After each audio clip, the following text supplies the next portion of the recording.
बातमी आहे जळगावमधून। जळगाव जिल्ह्यातील सावदा इथं चंपाषष्ठीनिमित्त खंडोबा महाराजांची यात्रा महोत्सव आयोजित केला होता।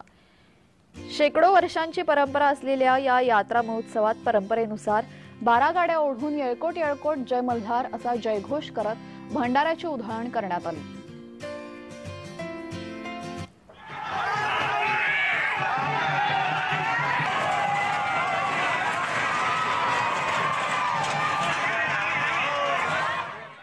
कोणी न केलेल्या असं कार्य या देवस्थानाकडून झालेलं आहे। या तिसऱ्या पिढीचे जे वारस होते वसंत सुकले शिल्पी यांनी 51 गाडी ओढली, 24 गाडी ओढलेली आहे। तशीच जी 12 गाडी जी आहे ते विस्तवर्ण ओढलेली आहे।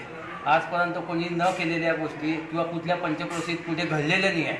तोवर आजपर्यंत तुम्ही फक्त 12 गाडी ऐकलेली आहे। त्यांनी 51, 24 हा इतिहास करून दिलेला आहे।